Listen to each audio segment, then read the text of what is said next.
What's up, people? I'm Shaggy, the opinionated hippie, continue my deep dive into live Jethro Tull.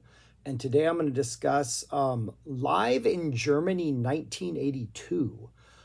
This is a live release that was part of the Broadsword and the Beast 40th anniversary release from 2 years ago. Steven Wilson stereo remix.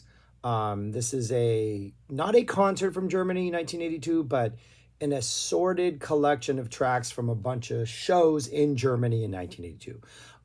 The set lists were almost completely identical for each of the shows. There were a number of songs that were played that were left out. And Bungle in the Jungle was played a bunch of times in that run, not on this release. A couple songs from A, Protect and Survive, Crossfire were played, but that's not on this release. But pretty much everything else that was played during the Germany run in 82 is represented on this 2 CD release. Whole other side note, apparently Broadsword and the Beast is the last of the Steven Wilson remixes that is going to be dropped in the Jethro Tull series. I think I read that somewhere. I hope that's not the case. Or I hope they just continue to do stuff and have these bonus live material because it's fantastic stuff. So this material, the songs on here, this is the Broadsword and the Beast tour. Sound is fantastic as always. Band sounds fantastic as always. We have, I think, 8 Broadsword and the Beast songs represented on here. 1, 2, 3, 4, 5, 6, 7, 8, 9 Broadsword and the Beast songs are represented on here. So we get a heavy dose of that. And unlike they were doing with the Stormwatch shows in which they front loaded the entire album and then did sort of just deep cuts and greatest hits after that, they're really well mixed in. The first track is from Broadsword. The last track is from Broadsword. A lot of them are towards the first half of the show, more towards the last half of the show, the Broadsword tracks. But they're not back to back to back to back. You got some other, I'm not going to say greatest hits, mixed in, but you got some other deep cuts, but like popular live Tull deep cuts, like a number of tracks from Songs from the Wood, fantastic. Heavy Horses, air conditioner still on. Let me turn that off really quick. But it's all played incredibly well. It's nice to have sort of the contrast of the Broadsword tracks mixed in with the other stuff. I will say this, unlike some of the other releases, I do think a lot of the Broadsword and the Beast stuff, it's played incredibly well. You have that electronic element that starts to seep in on this recording. That would be quadrupled down on Under Wraps. And I will say this is when the band starts to almost sound too professional and too well rehearsed and too clean. I think for like some of the deeper tracks, it works. For the Broadsword tracks, it's almost like I want a little bit more of a scrappy edge in there to differentiate them a little more from the studio tracks. It's still a great listen. I still probably prefer to hear these tracks sort of in this order, mixed in with the other stuff as opposed to the album. But I do think like they're becoming too smooth of a machine, or there's lacking some sort of edge. Still a fantastic release. But when I come to ranking it later, I think that's the professionalism of the band at this point is maybe hindering sort of the electricity of the show. Or, and this is my actual opinion that I'm remembering to say right now in real time, I think because the tracks are from different shows and it's not one continuous show, we're losing some of the sort of vibe of a single show, because even though it might be the same track list night after night, shows have different vibes. I've seen enough concerts in my life to, we're even, seeing a band on the same tour a couple times when it's the same exact show, but it has an incredibly different feel just because it's a different audience, it's a different venue, it's a different night. And maybe that's what hurts this, is they really are cherry picking performances for whatever reason. And then that just loses whatever whatever vibe any particular night might have. That being said, I really, really, really enjoyed this release.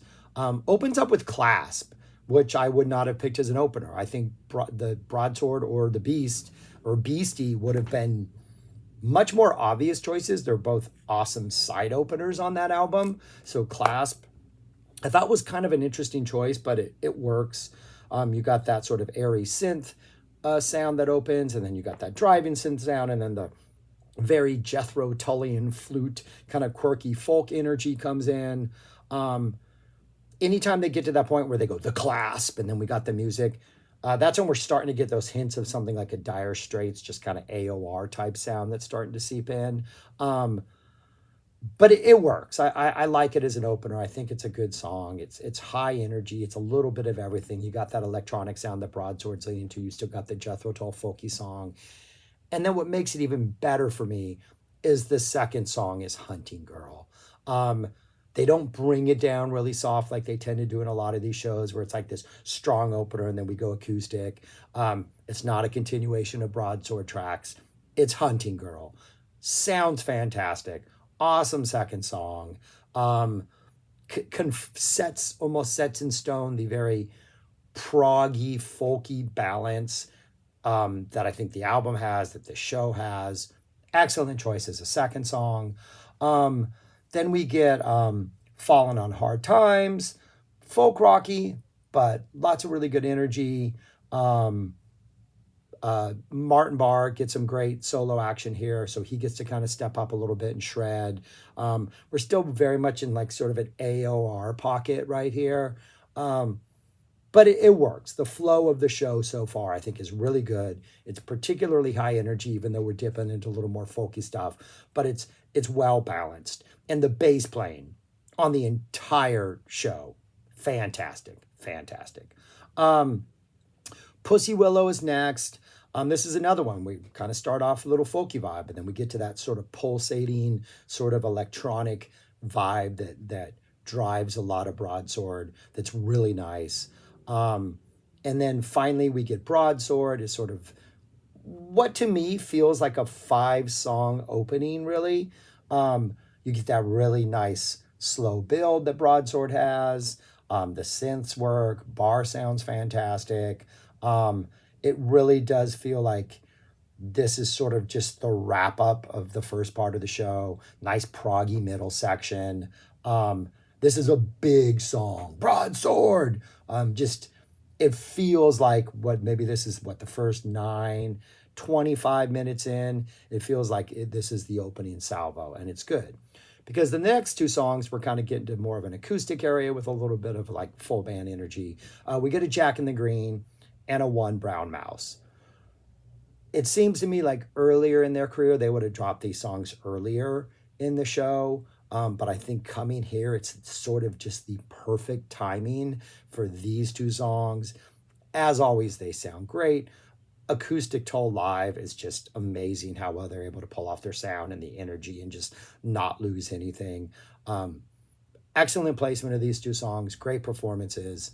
Then we get a Seal Driver. Very synthy AOR, great guitar playing. We got that really cool, almost Pink Floyd-y breakdown in the middle that's kind of proggy. Could be longer. This is one of those moments where Live Tull maybe could indulge in these moments a little bit longer and let this stretch out a little bit more.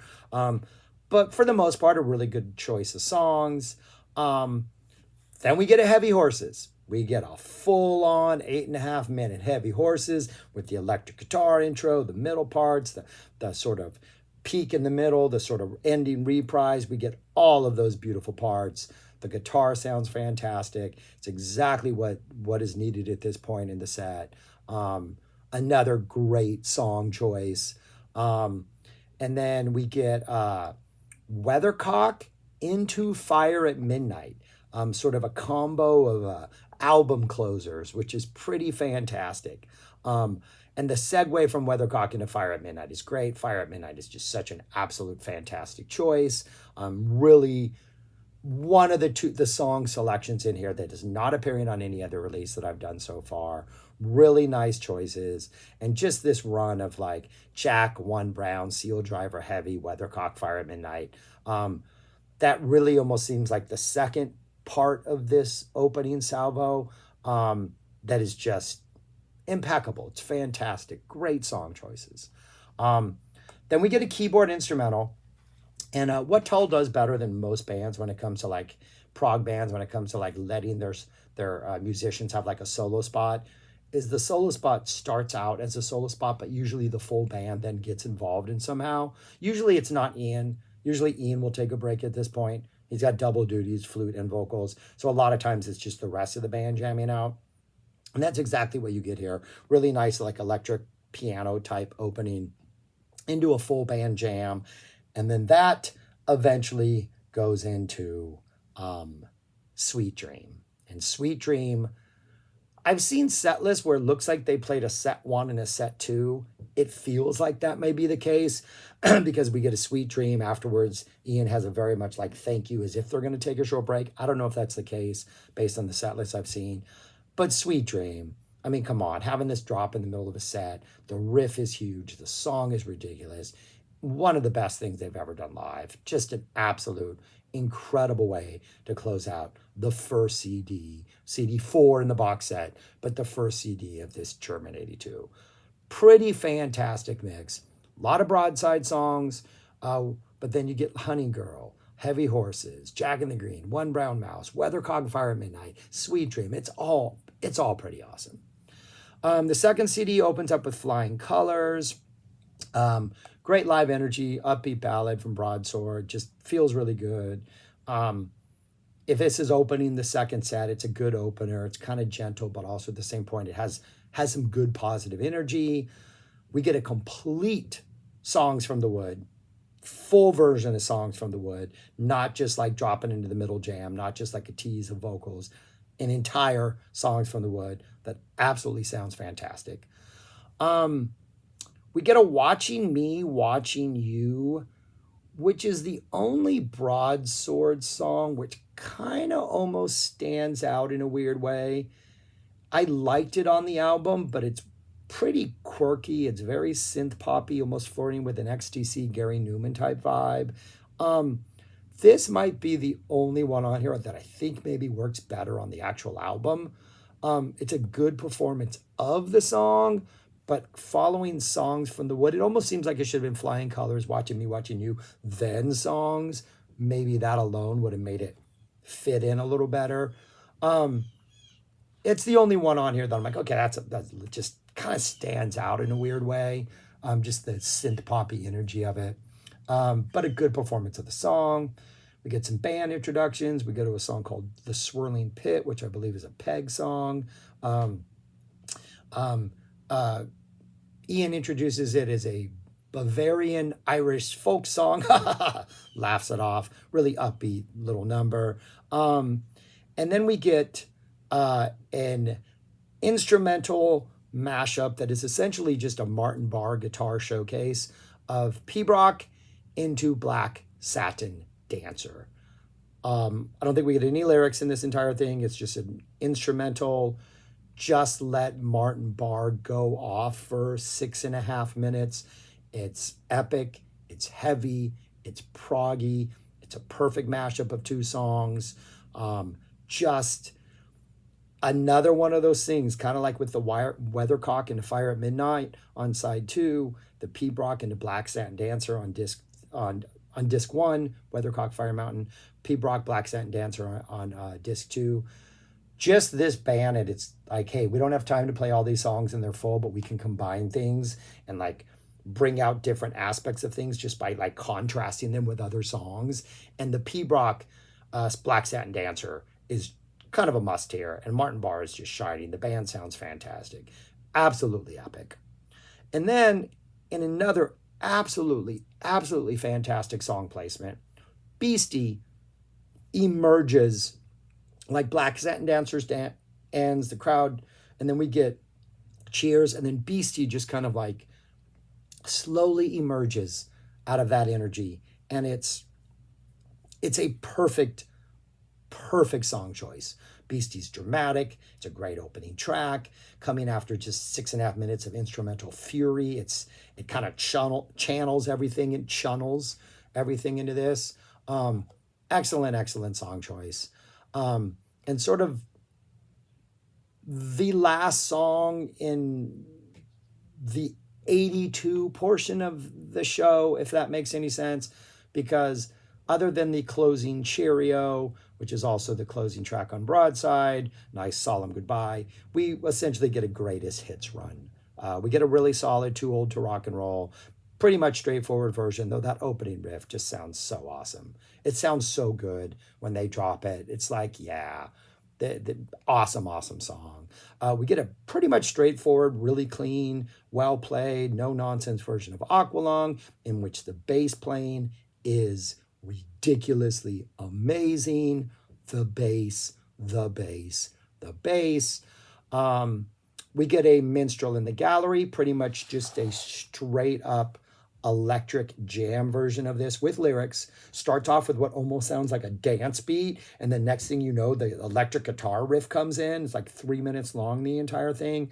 Kind of sort of a 80s version of Minstrel that just starts off with the electric guitar. It's absolutely fantastic.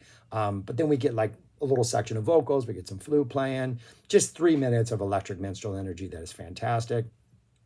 And that kind of drops into a really high energy, dancey, piano driven, bouncy, rollicking, locomotive breath with some squealing Martin Barr on guitar. The locomotive breath absolutely nails it. And as they do with locomotive breath, when they get to the end of the song proper, they go into something else. And in this case, they go right into Black Sunday. Just absolutely awesome. The guitar solo part at the end, the little keyboard part in that, pretty much the latter half of Black Sunday, absolutely fantastic. And like, this is the stuff that compels you to have to listen to like maybe not every Jethro Tull show, because I'm pretty sure they were doing this at every Jethro Tull show, but listen to every tour. The Weathercock Fire at Midnight, fantastic pairing.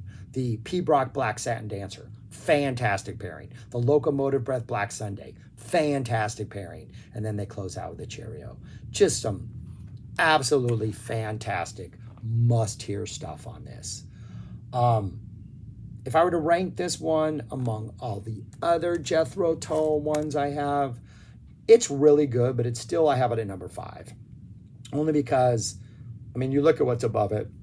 A Minstrel in the Gallery show, a Stormwatch show, which completely made me re-fall in love with all those Stormwatch tracks, a 70s show, kind of the last hurrah of their blues rock period, and then bursting out their original live album, which is still kind of just untoppable at this point. It is so good.